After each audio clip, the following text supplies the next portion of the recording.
డివి entertainments AP ఎన్నికల ఫలితాల సందర్భంగా ఒక పోస్టర్ రిలీజ్ చేసింది.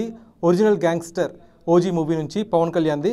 ఓజీ టైమ్ బిగిన్స్ అని చెప్పి ఈ పోస్టర్ ఏదైతే ఉందో అసలే జోష్లో ఉన్న పవన్ కళ్యాణ్ ఫ్యాన్స్ని ఇంకా రెట్టించిన ఉత్సాహంలో పరుగులు తీసేలాగా ఈ పోస్టర్ డిజైన్ చేయడం జరిగింది. సీరియస్లీ పవన్ కళ్యాణ్ స్వాగ్ చూడొచ్చు. పవన్ కళ్యాణ్ యొక్క మేనియా ఈ పోస్టర్లో కుర్చీలో కూర్చున్నప్పుడు వెనకాల మంటలు రావడం అంతా కూడా అసలు ఎక్స్ట్రాడినరీ డిజైన్ అని చెప్పుకోవాలి ఇది. ఇక ఏపీలో పవన్ కళ్యాణ్ 21 స్థానాల్లో పోటీ చేస్తే జనసేన పార్టీ ఆ 21 స్థానాల్లో కూడా ఇప్పుడు లీడింగ్లో ఉంది. అసలు ఇదే గుడ్ న్యూస్గా భావిస్తున్న జనసేన శ్రేణులు, పవన్ కళ్యాణ్ ఫ్యాన్స్ ఇక ఈ పోస్టర్ చూసి వాళ్ళందరూ క్లౌడ్ 9లో ఉన్నారు right now. So OG movie కోసం తెలుగు ప్రేక్షకులే కాదు, అటు పాన్ ఇండియా ప్రేక్షకులు కూడా ఎంతగానో వెయిట్ చేస్తున్నారు. సో ఇలాంటి సందర్భంలో ఈ పోస్టర్, అటు జనసేన రిజల్ట్, ఏపీలో కూటమి అధికారంలోకి రావడం, ఇవన్నీ కూడా పవన్ కళ్యాణ్ ఫ్యాన్స్ని ఆనందంలో ముంచెత్తుతున్నాయి.